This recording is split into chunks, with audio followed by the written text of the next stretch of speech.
program started out with a simple observation. There seem to be a lot of people in the world who play the bagpipes.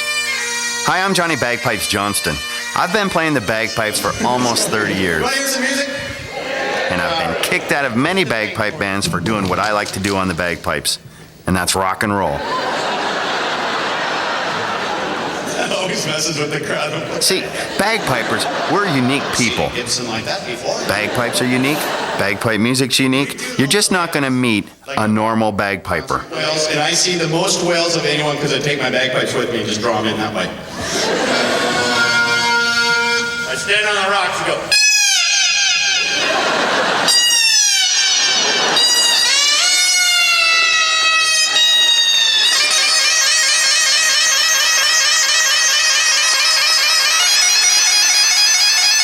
To me, there's no limit to what an instrument can do.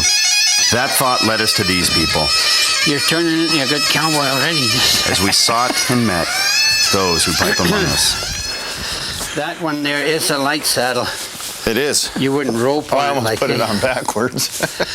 I had to turn it around. So how did the cowboy, how did the horse, everything start?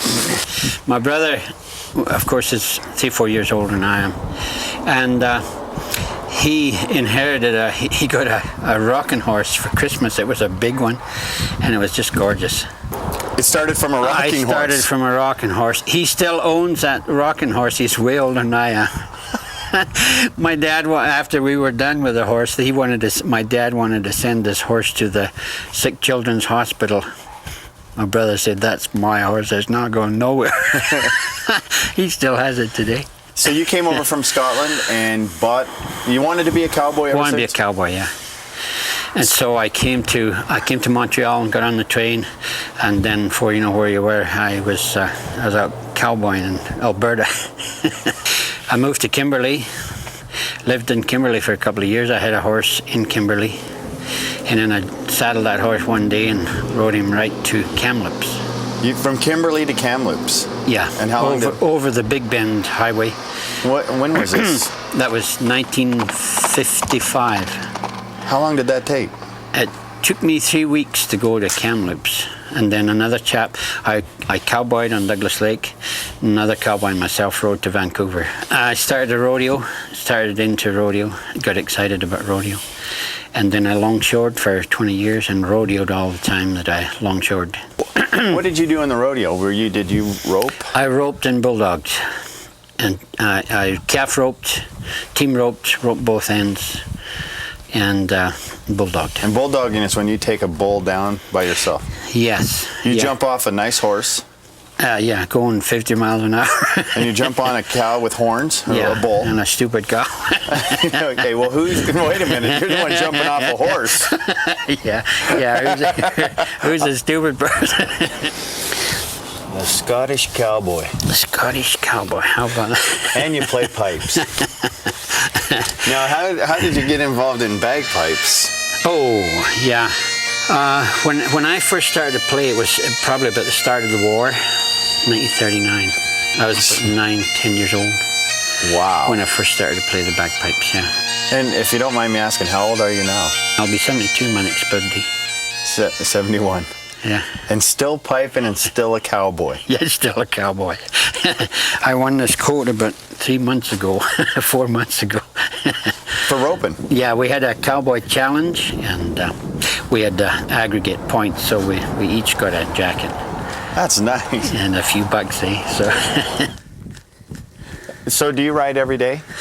Every day. Sometimes all day. Is your brother cowboy as well? No. In fact, he used to bawl me out for being so silly, and stupid. And my sister-in-law can't believe that I still rope steers and still clown around on the horse. When I was growing up, just about every kid did want to be a cowboy. It was a hero deal. I guess that song, my heroes have always been cowboys. Don't do that. Ooh. She just beat the goat. Lorna, people raise a lot of things. Why did you pick goats? I like goats. You named every goat? Yeah. Do they know their names? Yeah. Holly. There you are. That's Minnie. Okay, Minnie's a little, well, she doesn't have any ears. I just had him as a hobby. And then I thought, well, Just headbutting away. you know, and I had Marble and Dixie. Here. Found Marble. They were the two that started this whole dairy. And Marble, I put a collar on her, put the collar on every one of them, and I was going to put numbers on them. So I put number 1 on her, and she took that collar off, and she wouldn't look at me for 2 days. So I got these little tags here, I got that collar, and I just put her name across on the collar, and I said, "Here, Marble." I said, "Look, here's your new collar. It's got your name on it." Well, that goat, she pranced around that barn, like, I got a name now, and you know. So then she came over and talked to me. Actually, she's a smart goat. And now, what you do milk them? What do Yeah. you use that? What do you use that for? Can you tell me? It goes to Happy Days in Salmon Arm. He makes cheese and yogurt and fluid milk with it. How do they react to your bagpipe playing? They don't mind it. They like it. How long have you been playing bagpipes? 2.5 years. Now, are you Scottish? No, What's your last name? Olich. Olich. It's Czechoslovakian. Czechoslovakian. So how did a Czechoslovakian goat farmer get to pipes? I was playing the piano. I used to play piano, and then I didn't want to play it anymore. And my mother said, "Okay, you can play any other instrument you want." I said, "Good. Can I play bagpipes?" She says, "No. You play those things in my house, and you and them are never coming back." So that was when I was 11.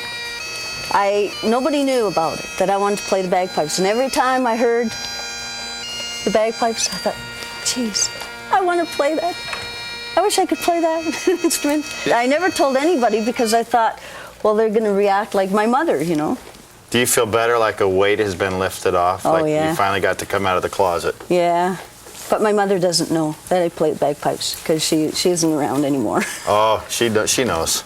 Yeah, I'm sure she does. I think she probably turns over in her grave every time I blow them up, you know, and screams. And to get these to mate, like how long? Like a lion will mate for, say, 7 days, so many times a day. And it's, how long do these guys take? About 5 minutes. I shouldn't be saying that with a goat. Oh, is it 5 minutes? We'll be right back. About 5 minutes, so that's pretty good. I mean, from a guy's standards. Did you used to milk cows? I did. Goats have a better personality, too. They do, yeah. But you don't tell a cow person that, because they don't like goats. It takes a certain kind of person to busk. Playing music for strangers on the street, talent helps, and a desire to entertain with a thick skin. But never underestimate the power of volume. Well, how do you find it if the Blue Jays lost? How are the crowds? Not as energetic, but they're there nonetheless. It's not much of a difference. Like if you're wearing your kilt, you get the women, obviously, after they've been... Yeah, some of the women try to look up the kilts and that sort of thing, and it's all in good fun, though. You want to just put all your stuff in my box, your extra stuff? We played in the business district one day and we got noise complaints from everybody up in the towers. No way. Yeah, a cop came over, threw a loony in and said, I hate to stop you, but we're up to our third complaint, so I'm gonna have to ask you to stop. And you're doing the Hawaiian look tonight, and obviously you didn't get the phone call. There was no smalls in stock, so I had to go with a different style. Now I got to ask you, what kind of drum is this? And I've never seen it with bagpipes. This is called an African djembe, DJ EMBE Exotigu. Sean McEwen and his friends Jamie Douglas, Jamie Troy, and Alan Lee park themselves outside the Blue Jays baseball games and busk for the crowd as they leave the Sky Dome.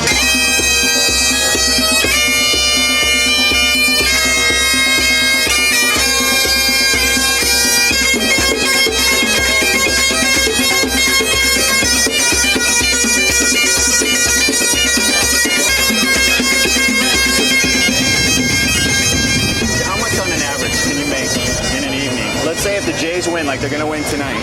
On a good night, over 300. Night games and day games are different though. On a night game, you get 2 to 250.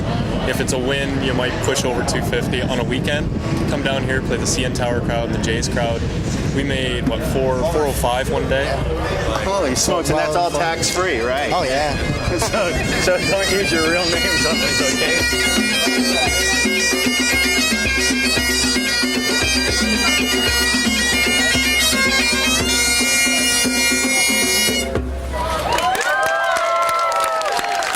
Of course, it's no coincidence that the Buskers are great players. They play in two of the top competitive bands in the world. It's great fun to come out and play and jam and stuff like that.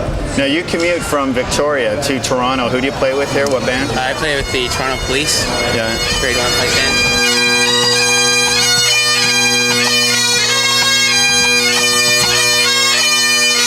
Can you play with the same band? No, actually I don't. I play with another band. You play with another band? He's our competition this year. He plays with the 7/8. Jamie and I play with the Toronto Police together.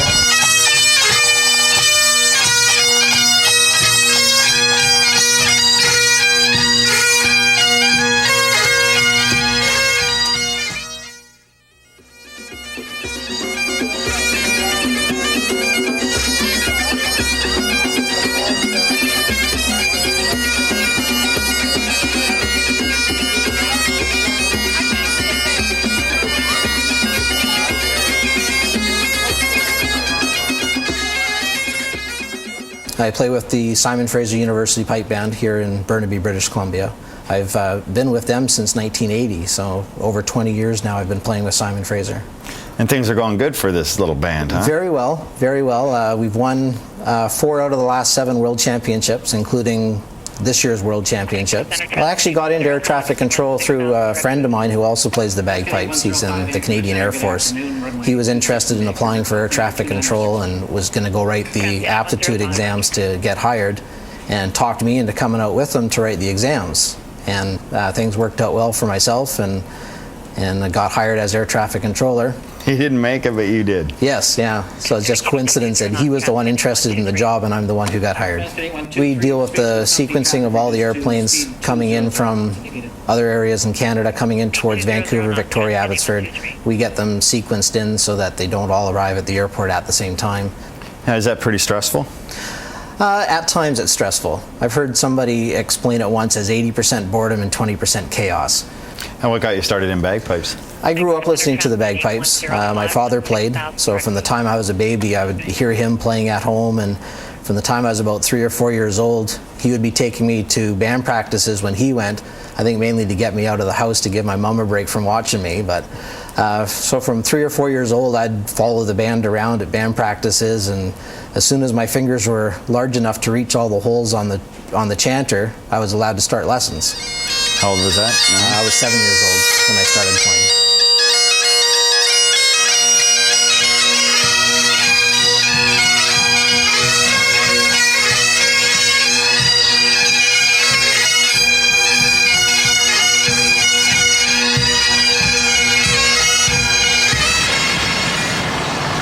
I've met your parents.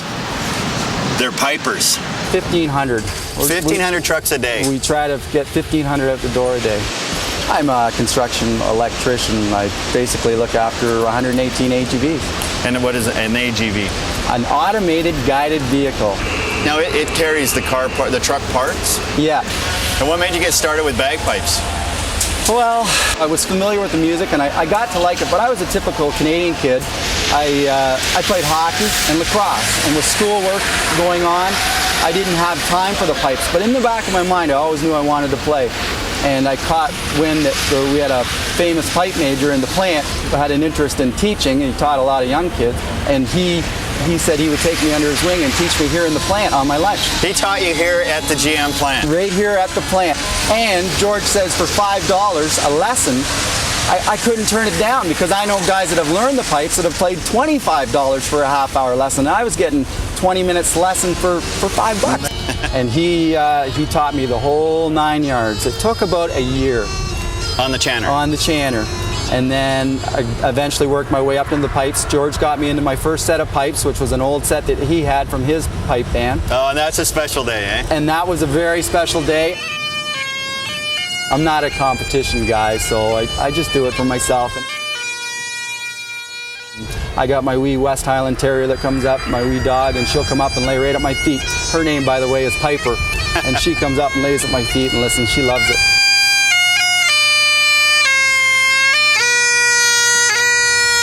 Hang on, we're turning. Never mind us. What year is this? 1917. And what made you get a Model T? What was it? It was advertised for sale in the newspaper, and Dad and I went up to have a look at it. Mom said Dad was interested. Take your father up and have a look. Anyways, went up, and the man that was selling it let me drive it, and I was hooked. It was like, I have to have this. So anyways, and I stalled it, and he said, I'll crank it once for you. That was it. And so I was like, okay. This one here is built during the First World War, 1917. So I have no brass. Brass was really hard to come by. Have you ever stalled it? Have you ever gotten at close calls? The car doesn't have as good a braking system as today's cars, so a lot of people don't realize how slow it is to react to braking. It's safe enough for the speed it goes, but it's not really great in today's traffic. So there's been a couple close calls, and I tend to yell at the people. So. Do you lose your cool on people? No, I just yell at them. So you got your turn signal on now? Yes, this is my turn signal, and I can flash too.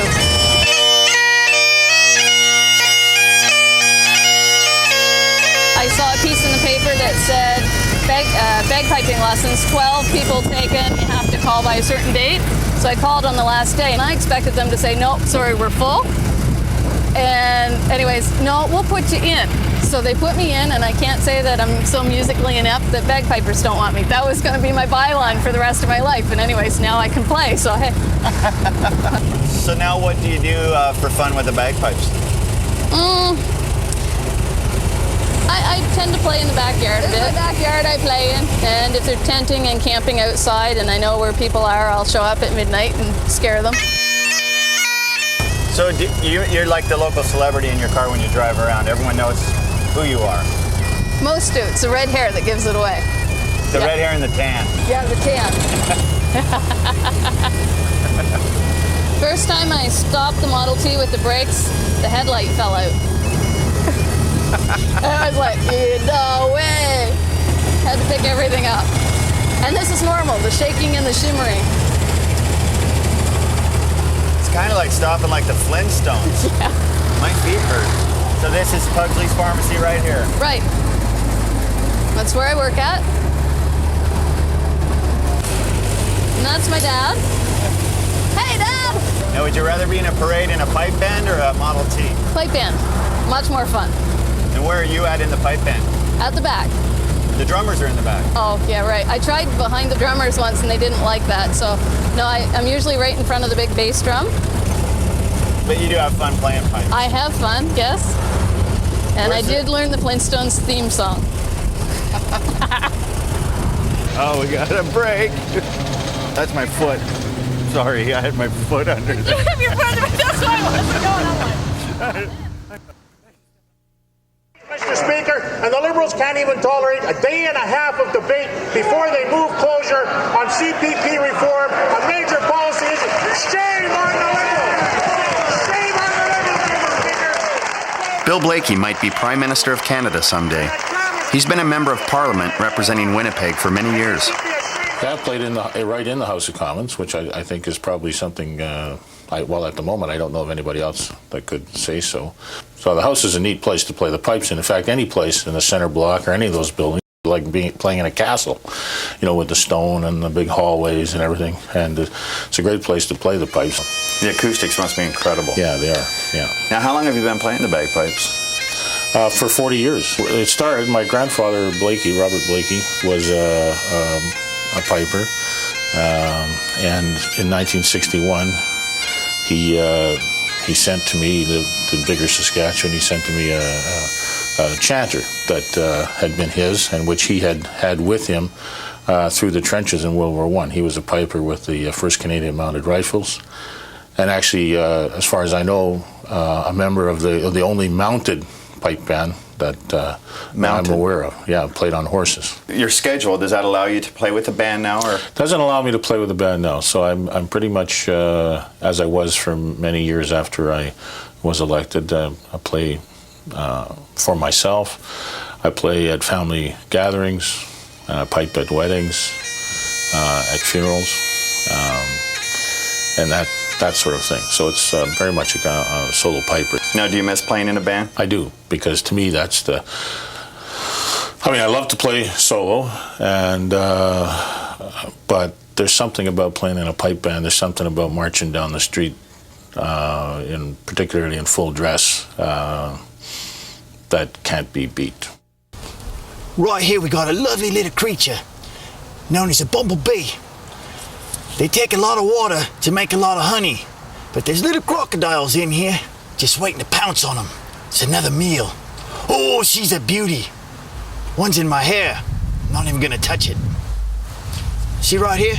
Poor little bugger's not a swimmer, but I got him. You best not sting me. How many bees do you have here? Yeah, people ask that. Like, I count them every day. Well, maybe you should, so you could tell us. In a strong hive, in the summertime, there's maybe 60,000. The queen is laying about 1,500 eggs a day in the summertime. So, no, I don't count them, and I don't have names for them all. And they don't get to know me. That's something else people ask. Do they get to know you? No. There are a lot of bee breeders on the island and queen breeders.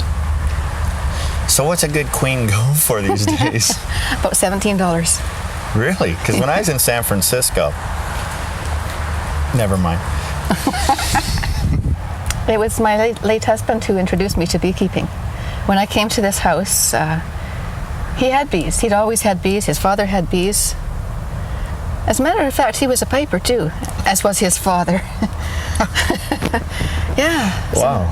Now, did he get you into piping as well? I had just started, actually, before we met. Just got my chanter and started taking lessons just before we met. So what did you do before you retired? What did you do for a living? Oh, well, I was mostly in typesetting and data entry. Very boring. Very boring. So, this is way better. Okay, you're the neighbor with the bees, but you're also the neighbor with the bagpipes. Which one do they find more irritating? I think they like both, actually. They like the bees because they get the odd jar of honey given to them. And they like the pipes? And they like the pipes. They do. Yes, we've had band practices here in the backyard, and the neighbors are out with holding the telephone out so people on the phone can hear the band playing. But there have been times we've had kind of like field days here, demonstrations, and other beekeepers have come over, and it's like 10 or 12 of us here in the white suits. It looks like, the aliens have landed, or they're coming to take us away. So your neighbors.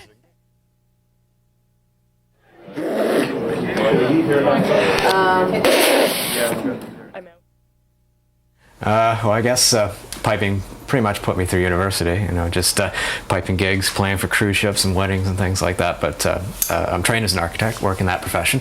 But currently I work in the film industry as an artistic director and do a lot of work with my partners in my band. We compose music for film, and we're working currently on a CD, which is why we're working here now. You have an interesting evening job. Can you tell me about that? I attended a ghost walk in Edinburgh in Scotland just after I graduated high school. Me and some friends traveled over there, and I thought it was a great thing to do. And knowing that I was going to study to be an architect, I'd spent several summers working in offices drafting, and I was tired of working in offices. So I was looking for a different summer job to do. My first tour, no one showed up. My second tour, 3 journalists showed up. And from there on, it got great exposure, and it's been going 10 years now. It was, as far as I can tell, it was the first one in North America to bring over here, and of course they're all over the place now, so it's a very good thing to go on when you travel. Now, while looking at that mirror, he saw the reflection of an elderly gentleman, an old gray bearded man, who was standing in the room behind him. And while preparing his things, while looking at him through the mirror and his reflection, he said to the man, "I'm sorry, sir, we've closed over a half hour ago. I'm afraid you're going to have to..."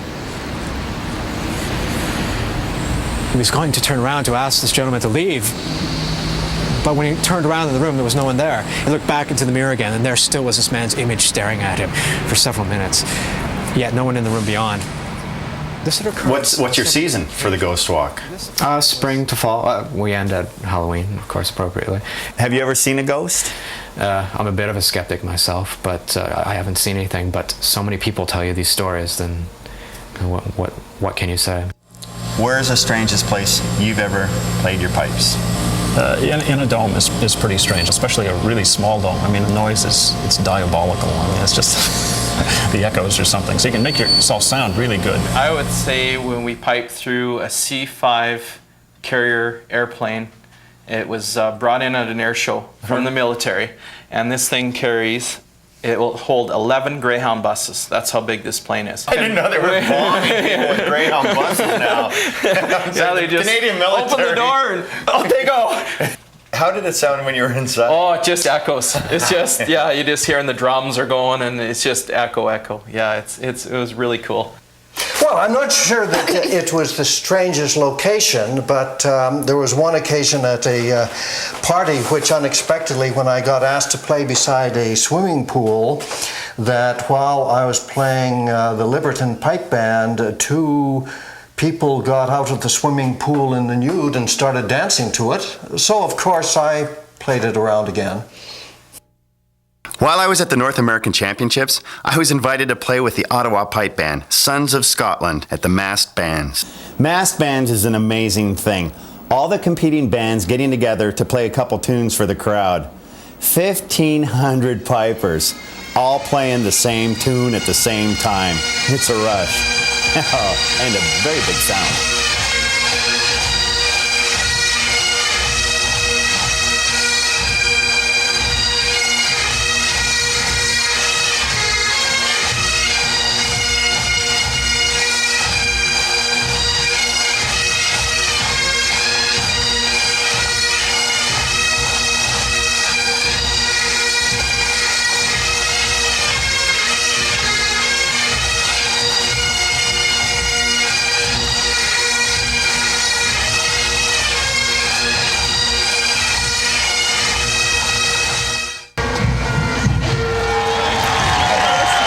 That song. I didn't know that tune. I didn't play it at all. I faked that.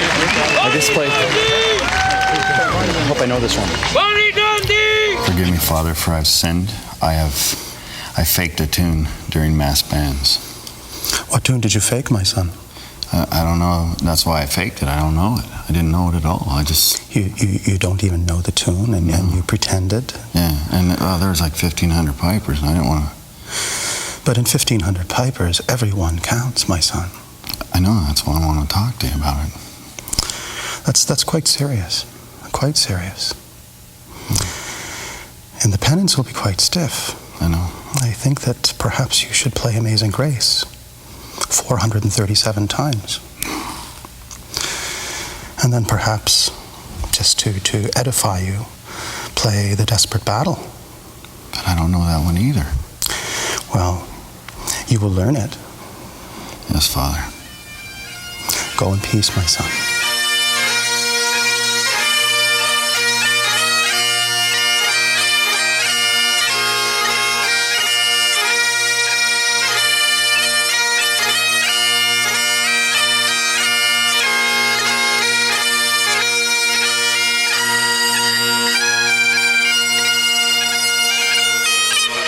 You stop it? I got lost on that part. This sounds so nice in here. It works well, yeah. Man. A piping priest. Yeah. How long have you been a piping priest? I've been piping since 1974, 73, 74. So being a priest and being a piper, how many piping priests are there around? I know quite a few, actually. I have a few friends who are Roman Catholic who play the pipe, and there are 3 Anglican priests in this diocese who play, but I know others from elsewhere. And I have another fellow piper who's a Jesuit. I think the best place to play, I played last night in front of a sunset here in Yarmouth. By the lighthouse. The lighthouse? Yeah, isn't that gorgeous out there? It was very spiritual. I often go out there to play around the rocks and so on. I love the echo off of rock bases and everything. Wow, have you ever played during a service? Or I not as a priest per se, but I certainly have played as a guest. I've played at different things. As I was saying, I played it in Ireland last year, the profession of a monk in Scree in County Sligo. That must have been a blast. It was fantastic. Played at the profession and played at a number of different places in pubs, having a grand old time. I had one older man say, "Father, you're the happiest priest I've ever met." And now, what made you decide to become a priest? I felt called. I would say it dates back to Ash Wednesday of 1976 that I felt, just getting ready for the Ash Wednesday Mass, I felt inside that God was saying, be a priest. And that persisted, terrified me because I'm very shy. I'm a very shy person and don't like getting up in front of people. Competing with these things used to scare the living daylights out of me. And I still get nerved up. That's just life. I've been in Yarmouth now for almost 5 years, and I've been away from a band for a little bit longer than that. And if I don't have someone cracking the whip, I don't practice. I play, but I don't practice. Yeah. It's hard when you're alone and you don't have the inspiration. It is. The nearest band is 3 hours and 20 minutes away, so It's hard to make a commitment to something like that. I almost said Jesus. Is that bow your head? All right. Yeah. We'll be adding to your penance. I've never been this close to this many coffins, and this is crushed velvet. Well, this is a place where maybe you don't get used to going that often. It's not a funeral is something you only buy once, you know. Here at the funeral home, you do everything. Yes, I do. You're the mortician. Is that the proper? What's the proper terminology? That's in Saskatchewan we call it a licensed funeral director, but that is the same as a mortician in a different province. So you prep the body, you sell the casket, you... That's correct. We do everything right from answering the initial telephone call to taking the family home after lunch. And in most cases, that's me that does that. You said earlier that one of them came with a warranty. The caskets that have warranties are these metal caskets. Oh, this is metal? This is metal, and they do come with a warranty. It's a 50-year warranty. They're guaranteed not to break down in the earth for 50 years. And have you ever been called on that? Has anyone ever said, Dave, I want to check out my warranty? We have not been called at the 50-year level. More like 10 years. Oh, we have had a disinterment, and the casket is doing just fine. Now, this one here is obviously low cost. Well, this has a little different purpose to it. Looking at it, you can tell this is something that should not have earth dumped on it. It wouldn't withstand backfill. This is a cremation casket. The body needs to be in something to go to the crematorium, and this is something that can be cremated without leaving an ash. Without leaving an ash? Without leaving ash. So when the urn comes back, that's just Grandpa that's in there. Oh, man. So now how did you get started in being a funeral director? Is that? Well, I was given the opportunity to come and work here if I felt that I wanted to. And I had just gotten through 10 years of teaching and was kind of thinking maybe I would try another career. And so I did. And what did you teach before you got into this business? Well, I was a music teacher, and I taught music and did some coaching here at Shelbrick School. I mean, how did you get started in bagpipes? The pipes have a good, vigorous sound that appeals to some people, and that was one of them. And I thought, that's just another instrument. I'm going to learn to play it too. Jurdis. Yes, that's is your last name. That's a Norwegian name. So no Scottish at all. Well, I wouldn't say there's no Scottish at all. Norway is just across the water from Scotland. Now, does the whole town know you're a piper? Oh, yes. Yes, it's a small town. The whole town knows if you buy a pair of socks here. When you pipe, do you just drift away? What do you think of? Is it a meditation? Pipes have a real ethnic sound. It feels like you're into the background of Scotland. You're into the heritage of it all. It's like a rowboat to a Norwegian. What did you teach? The last several years, mostly drama, but some phys ed, some English, some social studies. So you're an all-around teacher of all trades? Everything except the maths and the sciences. I would have had difficulty with those. And no shop class, because I noticed you have all your digits. That's right. Still play the pipes. That's the important part. And what got you started in bagpipes? It was in small town Ontario at that time. It was sort of the thing to do. There were a lot of people who had joined before, and there was a lot of interest there, and a lot of good-looking girls. So. I retired 2 years ago from teaching, and my wife and I have acquired a company called Winds and Rivers Escapes, and we do outdoor adventures. We do Canoe to Winery, which is our feature tour. Canoeing to a winery. Tell me about that. As far as we know, we're the first ones to do that anywhere in the world. We spend about an hour and a half canoeing, do some basic instruction because most people haven't been in a canoe, or if they have, they haven't been in for very long. And then an hour and a half leisurely paddle on the lake shore or close to shore. And then we take people to the winery for the tour and tasting, lunch, and then bring them back to town with gentle snoring along the way. When you take guests out camping, do you cater to them? Do you stay with them? And yes, I do. Now, do you ever take your bagpipes along on the camping trips? I do, and they're really appreciated. It's hard to believe, especially with the Germans who are fascinated.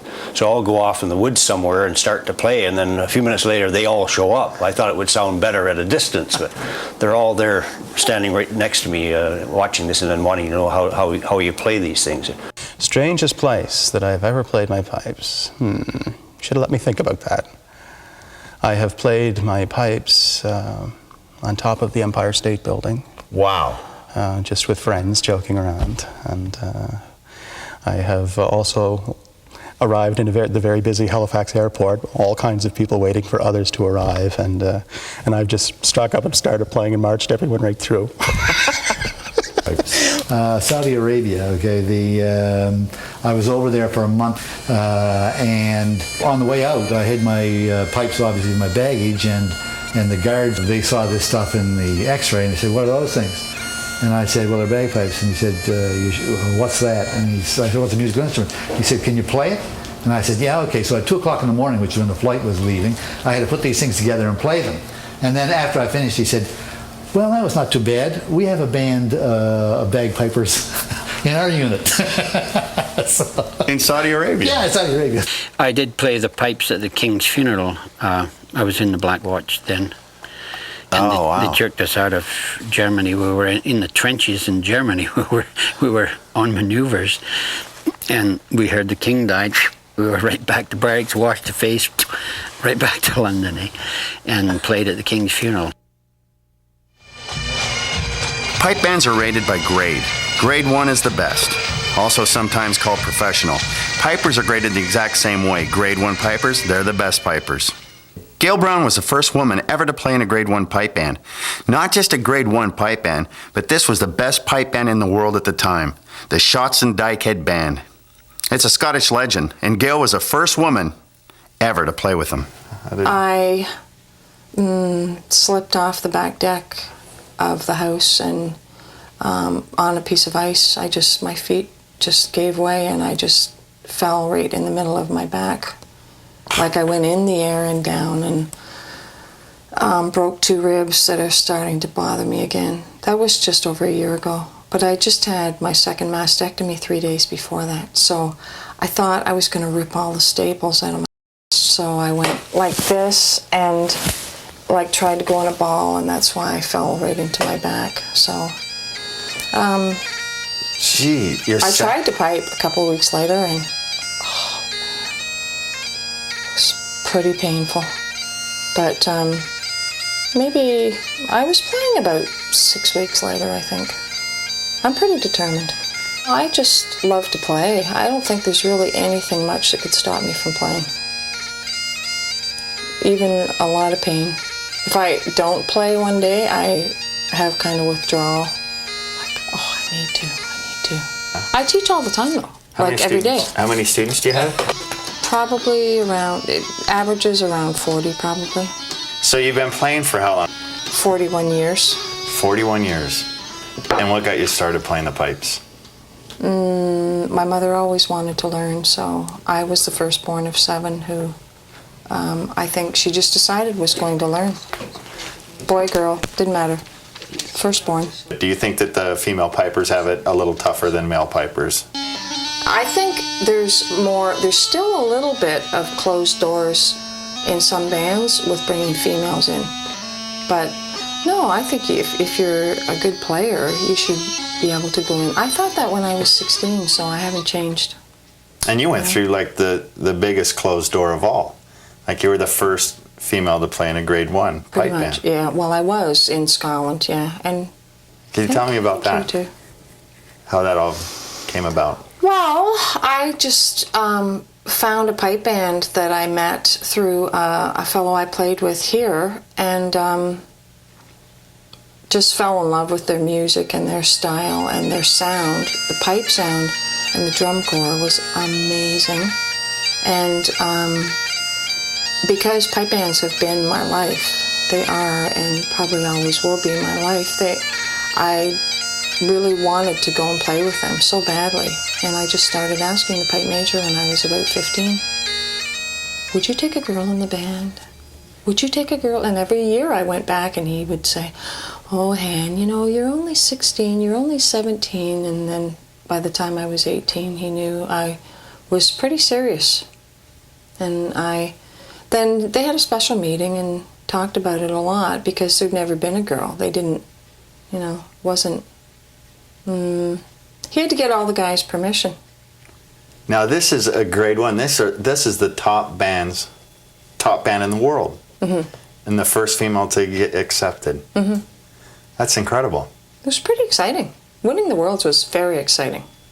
Then you went on to win the Worlds. We won nearly everything that year. It was a great year to go. There are tons of bagpipe websites, including ours, theypipeamongus.com. But among the most popular is one called The Bagpipes Go to the Movies, run by a retired meteorologist. It lists hundreds of instances where the bagpipes have appeared on television and in the movies. I cannot take credit for having inserted all of those in there. I write snide editorial remarks on the ones I have seen, but it really is a compilation of things that hundreds and hundreds of pipers have sent in to me. There are some serious things. There are some very nice movies where they're treated well. And then there are some very strange ones, such as Braveheart, where the great Highland pipes appear, but out comes the sound of the Uilleann pipes. And this sort of silliness happens all the time, plus the fact that they wouldn't have had either of those instruments at the time the movie is supposed to represent. The strangest place I've ever bagpiped, probably in the bathroom at the pub in downtown Kelowna. No, wait, were you tuning up? I was tuning up. Okay, that doesn't count. That doesn't count. Because we've all played in a bathroom before. That's right, we've all played in the bathroom. But have you actually sat on the toilet seat and tuned up? Even without my bagpipes. Strangest place. In a porta potty. In a what? In a what? In a porta potty. In a porta potty. Okay, where have you piped in the strangest place? I think that's gonna top me. I haven't really piped in too many strange places, just at the games. That's about it, I guess. No, you haven't got drunk and like played in a train? Actually, I have. I've played at Indian ceremonies for arriving dignitaries where the chief sits on a bed of petals and you have to do a half circle around him 25 times playing Scotland the Brave while everyone claps and cheers. And that was probably one of the weirder things I've done. This fella came up to me on the street the other day and he said, hey, how'd you like to win some money? And I said, sure. He showed me he had 3 cards. He said, what I got here is I got a red spot, a second red spot, and a blue spot. He says, that's the money card. And he put that on top of the deck. And he says, what I'm going to do is I'm going to move the blue spot around to the bottom of the deck. If you can tell me where the blue spot is, you'll win $1. But if you're wrong, you'll owe me $1. That's easy, I said. It's on the bottom. He said, you owe me $1. I said, well, if it's not on the bottom, then it must be this card up here on the top. He said, now you owe me $2. I said, well, I can win some of my money back. It's got to be the middle card. He says, now you owe me $3. I says, wait a minute, you don't even have a blue spot there. He said, now you owe me $4. I said, I can tell you one thing, if the blue spot's on the bottom, then there's no way it could be this card up here on the top. He says, now you owe me $5. Well, I said, it can't be the middle card, and he said, $6. I said, wait a minute, you're using more than 3 cards there. He went 1, 2, 3. He says, now you owe me $7. I said, I quit. He said, before you quit, I'm going to give you a chance to win all your money back. We got a red spot, we got a blue spot, double or nothing, the color of the third card. Red. And now he says you owe me $14. It started when I was a little kid. Started doing magic. And it's just something that I've always done, and don't really remember ever starting or learning. It just always done it. It's funny, but you know, I hear a lot of other people saying they like to watch me having fun. So it's just, I love it. I just love having fun doing, you know, doing magic, making people smile. I've been playing for about 4 years. Something I wanted to do all my life. I live up the mountain. And the first time I went to, I was 18 years old, and I decided, boy, I'm going to learn the pipes. And it was all 10-year-old kids, and they could play tunes already, and I was just a little, you know, kind of intimidated.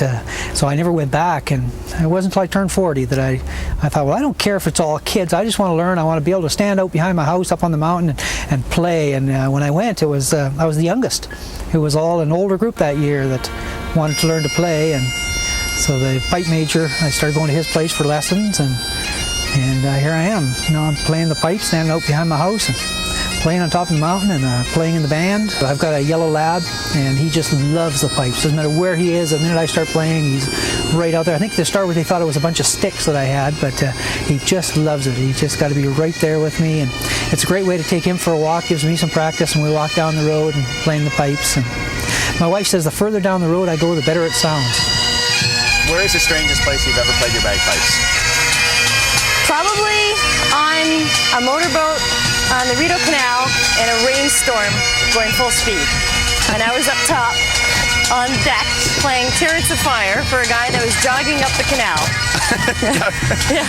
What kind of reaction did you get? My mother cheered. She was down below having a gin and tonic, and she thought it was great. During the night, we were sleeping in a small tent. We heard scuffling outside, and something was scratching at the tent. And I listened for a while. I thought maybe that's Bruce.